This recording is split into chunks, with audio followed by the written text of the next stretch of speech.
অসমৰ মুখ্যমন্ত্ৰীগৰাকীৰ বিভিন্ন উচতনিমূলক বক্তব্য আৰু বেআইনী বক্তব্য সম্পৰ্কত আমি অসম কংগ্ৰেছ কমিটি আৰু আমাৰ কংগ্ৰেছ দলৰ কেইবাজনো নেতাই কেইবাখনো থানাত আমি কেছ দিবলৈ গৈছিলোঁ। আমাৰ তেতিয়া বিৰোধী ঐক্য মঞ্চ, এতিয়া অসম সন্মিলিত মঞ্চ,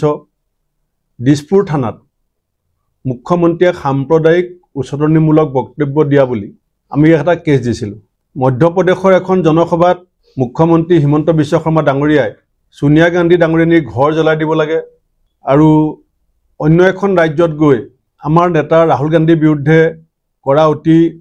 অসাংবিধানিক বক্তব্যৰ বিৰুদ্ধে আমি পুলিচৰ কাষ চাপিছিলোঁ। সেই কথাবিলাক অসমৰ সংবাদ মাধ্যমে আৰু অসমৰ ৰাইজে জানে। কিন্তু আজিৰ পৰা কেইদিনমানৰ আগতে যেতিয়া আমাৰ অল ইণ্ডিয়া কংগ্ৰেছ কমিটিৰ নৱনিৰ্মিত ইণ্ডিয়া ভৱনৰ উদ্বোধনী অনুষ্ঠানত আমাৰ নেতা ৰাহুল গান্ধী ডাঙৰীয়াৰ যিটো বক্তব্য দিছিল, সেই বক্তব্যৰ আঁত ধৰি এগৰাকী অধিবক্তাই দিয়া এটা কেছ অসম পুলিচে লগে লগেই ৰেজিষ্টাৰ কৰি পঞ্জীভূত কৰি তেওঁলোকৰ যিটো অগণতান্ত্ৰিক চৰিত্ৰ, অসাংবিধানিক যিটো চৰিত্ৰ পুলিচৰ, আৰু পুলিচ কি ধৰণে শাসকীয় দলটোৰ আজ্ঞাবাহী ভিত্ত হিচাপে কাম কৰিছে তাক স্পষ্টভাৱে তেওঁলোকে প্ৰতীয়মান কৰিছে। ৰাহুল গান্ধী ডাঙৰীয়াই যিটো 17 মিনিটৰ বক্তব্য আছিলে, আপোনালোকে ইউটিউবত পাব, এপিচি আমাৰ কংগ্ৰেছৰ ছ'চিয়েল মিডিয়া সকলো প্লেটফৰ্মত আছে। 17 মিনিটৰ বক্তব্যত 9 বাৰ সংবিধানৰ কথা কৈছে, 9 বাৰ সংবিধানৰ কথা কৈছে, ভগৱান কৃষ্ণৰ কথা কৈছে, শিৱৰ কথা কৈছে, মহাদেৱ শিৱৰ কথা কৈছে, বুদ্ধদেৱৰ কথা কৈছে, গুৰু নানকৰ কথা কৈছে, কবিৰ, মহামানৱ মহাত্মা গান্ধী, সুভাষ চন্দ্ৰ বসু, চৰ্দাৰ বল্লভভাই পেটেলৰ কথা কৈছে, পণ্ডিত জৱাহৰলাল নেহৰুৰ কথা কৈছে। দেশৰ সংসদৰ বিৰোধী দলপতিজনে আৰু বিশেষকৈ ৰাহুল গান্ধী ডাঙৰীয়াৰ সংবিধানৰ প্ৰতি যিটো শ্ৰদ্ধা গোটেই দেশজুৰি, সংবিধানৰ সুৰক্ষাৰ কাৰণে, দেশৰ সাৰ্বভৌমত্বৰ কাৰণে ৰাহুল গান্ধী ডাঙৰীয়াৰ যিটো প্ৰচেষ্টা সেইটো সৰ্বজন স্বীকৃত। জম্মু কাশ্মীৰৰ পৰা কন্যাকুমাৰীলৈকে, মণিপুৰৰ পৰা মহাৰাষ্ট্ৰলৈকে তেখেতৰ যাত্ৰাৰ মাজেদি দেশৰ নতুন প্ৰজন্মক সংবিধানৰ প্ৰতি অনুগত্যশীল, দেশৰ আইনী ব্যৱস্থাৰ প্ৰতি অনুগত্যশীল, দুৰ্নীতিৰ বিৰুদ্ধে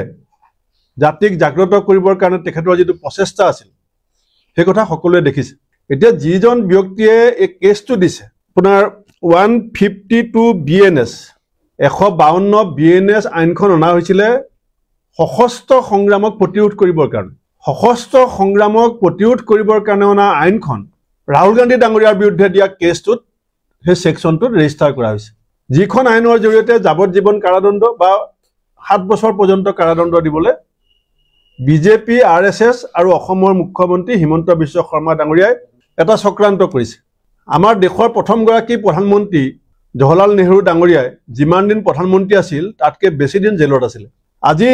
যদি ভাবিছে বিজেপি, RSSে যে ৰাহুল গান্ধী ডাঙৰীয়াই ভয় খাই যাব, কংগ্ৰেছে ভয় খাই যাব, তেওঁলোকে মূৰ্খৰ স্বৰ্গত বাস কৰিছে। যদি এই ব্যক্তিজনে সংবিধানৰ সুৰক্ষাৰ কথা, দেশৰ সাৰ্বভৌমত্ব, দেশৰ অখণ্ডতা, দেশৰ একতাৰ সুৰক্ষাৰ কথা ভাবিলেহেঁতেন, তেতিয়াহ'লে তেওঁৰ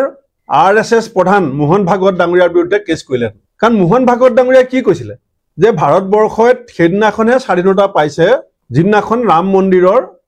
নিৰ্মাণৰ কাম আৰম্ভ হৈছিলে। ৰাম মন্দিৰৰ নিৰ্মাণৰ ক্ষেত্ৰত সুপ্ৰিম কোৰ্টৰ সিদ্ধান্ত অনুযায়ী যি সিদ্ধান্ত লৈছিলে সেয়া সকলোৱে আমি জানো। কিন্তু গান্ধীজী, সুভাষ বসু, আবুল কালাম আজাদ, চৰ্দাৰ বল্লভভাই পেটেল, অসমত গোপীনাথ বৰদলৈ, নবীন চন্দ্ৰ বৰদলৈ, কনকলতা, মুকুন্দ কাকতি, ভোগেশ্বৰী ফুকননী, কুশল কোঁৱৰ, মণিৰাম দেৱান, এইসকলৰ যিটো অৱদান আছিলে স্বাধীনতা সংগ্ৰামৰ প্ৰতি যিটো ত্যাগ, যিটো বিৰল ত্যাগৰ বিনিময়ত আমি স্বাধীনতা পাইছিলোঁ 1947 চনৰ 15 আগষ্ট মাজনিশা, সেই ত্যাগক তেওঁলোকে উপেক্ষা কৰিছে নে নাই কৰা? স্বাধীনতা 1947 চনৰ 15 আগষ্টত পোৱা স্বাধীনতাক যদি কোনোবাই তাচিল্য কৰে আৰু যিখন সংবিধান আমি 1952 চনৰ স্বাধীনতাৰ পৰৱৰ্তী সময়ত আমি যিখন সংবিধান আমি দেশৰ জনতাই আম্বেদকাৰ ডাঙৰীয়াৰ জৰিয়তে গ্ৰহণ কৰিছিলোঁ, সেই সংবিধানৰ প্ৰতি উপেক্ষা কৰা মানুহজনক মোহন ভাগৱত ডাঙৰীয়াক ৰাহুল গান্ধী ডাঙৰীয়াৰ বক্তব্যত প্ৰত্যাহ্বান জনাইছিল। আৰু এইটো আমাৰ গণতান্ত্ৰিক বিধি যে আমাৰ মত পাৰ্থক্য গণতন্ত্ৰত একেবাৰে স্বাভাৱিক প্ৰক্ৰিয়া। আমি মাল্টি পাৰ্টি ডেমক্ৰেচি, আমাৰ গণতন্ত্ৰ বিশ্বজুৰি সমাদিত। কিয়? যে আমাৰ ইয়াত বাক স্বাধীনতা আছে আৰু বাক স্বাধীনতাৰ ক্ষেত্ৰত আইনী বিধি বাধা, আইনী প্ৰণালীবদ্ধ ব্যৱস্থা আছে। যিটো পৰিয়ালৰ ইন্দিৰা গান্ধী ডাঙৰীয়ানে স্বদেশ আৰু স্বজাতিৰ কাৰণে নিজৰ জীৱন বিসৰ্জন দিছিল, যিটো পৰিয়ালৰ ৰাজীৱ গান্ধী ডাঙৰীয়াই আমাৰ দেশৰ সাৰ্বভৌমত্ব আৰু একতা ৰক্ষাৰ স্বাৰ্থত বলিদান দিবলগীয়া হৈছিল যিজন ৰাহুল গান্ধীয়ে দেশত ৩,৫০০ কিলোমিটাৰ পদযাত্ৰা কৰি পেলাই দেশত মহাবতী দোকান মৰম চেনেহৰ এটা সম্পৰ্ক স্থাপন কৰিবৰ কাৰণে এটা বৃহৎ জন আন্দোলন নেতৃত্ব দিছিল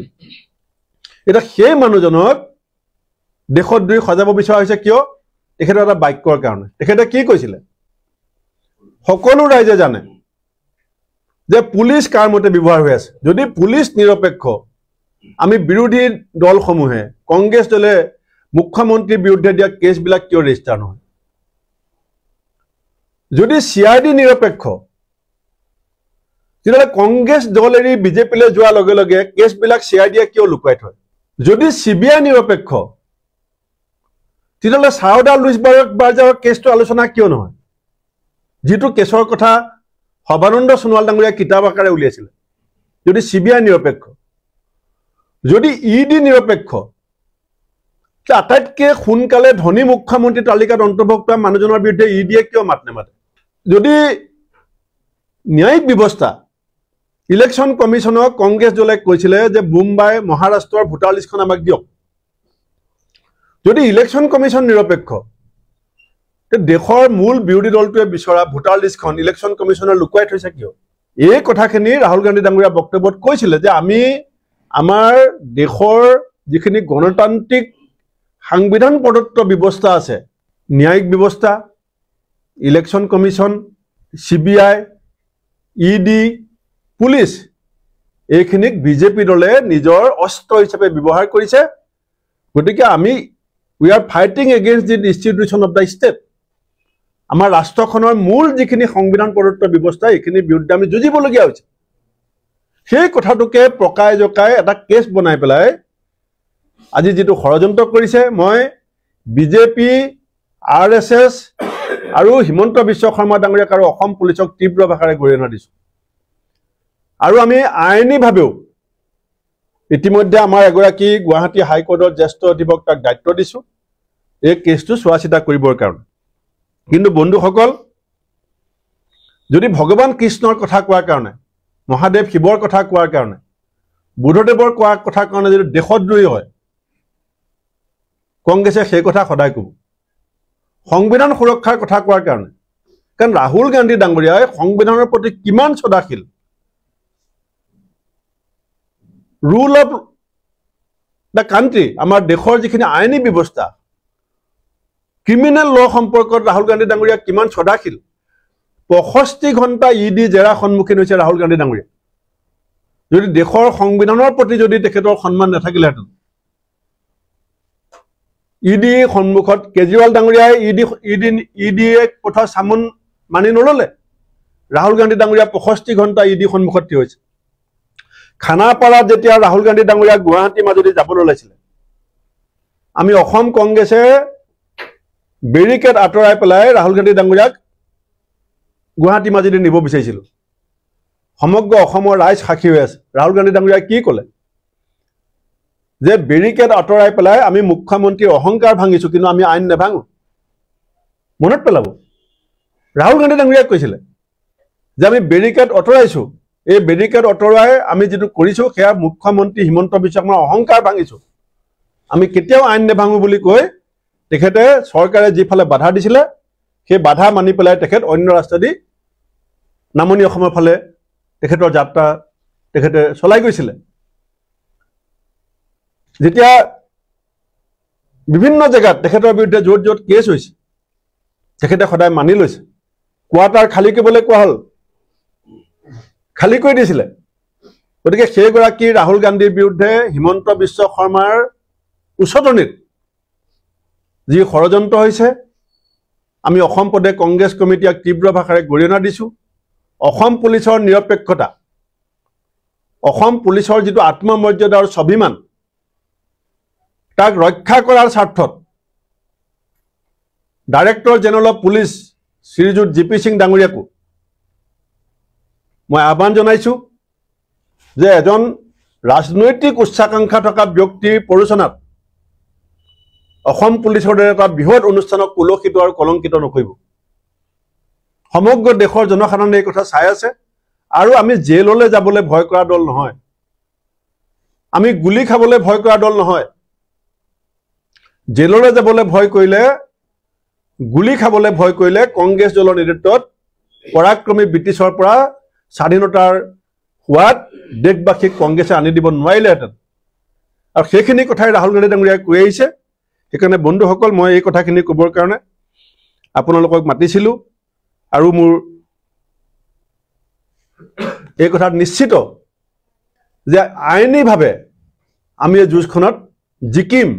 কিন্তু কি পৰ্যায়লৈকে ৰাজনীতিক লৈ যোৱা হৈছে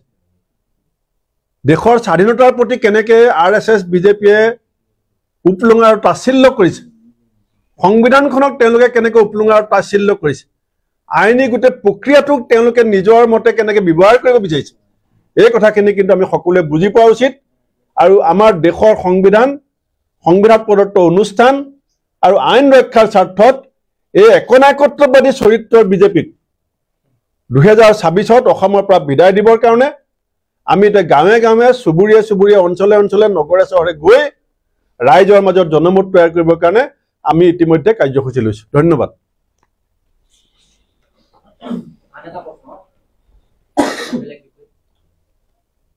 আজি হৈ যাব আৰু পিছত কৈ দিম বাহিৰত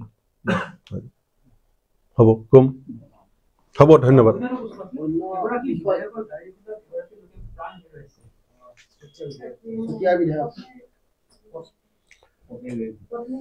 চাওক এক্সিডেণ্ট কেছৰ সম্পৰ্কত আইনী বিধি বিধান আছে মই চৰকাৰক আৰু পুলিচক এটাই ক'ম যে ডাঙৰে কৰিলে লীলা সৰুৱে কৰিলে কিলা এই ধৰণৰ প্ৰৱণতা অসম চৰকাৰৰ হ'ব নালাগে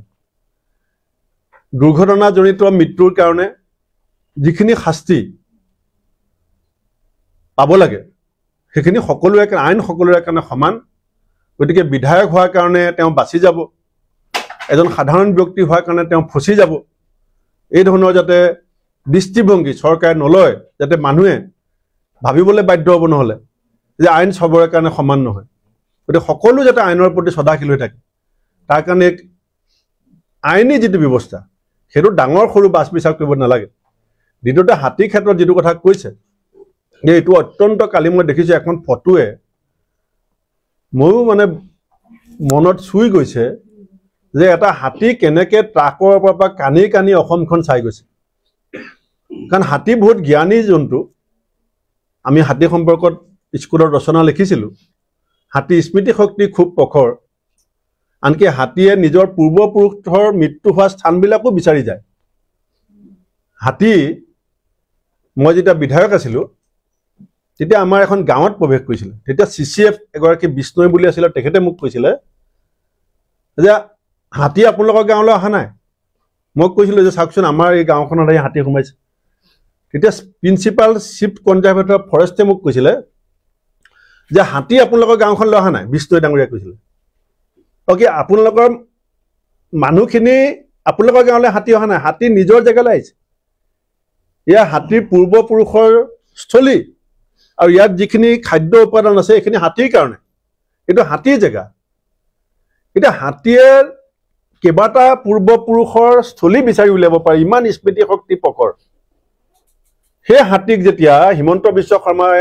নিজৰ ৰাজনৈতিক উচ্চাকাংক্ষাৰ স্বাৰ্থত আৰ্থিক লাভালাভৰ স্বাৰ্থত আম্বানী চিৰিয়াখানালৈ পঠাব পাৰে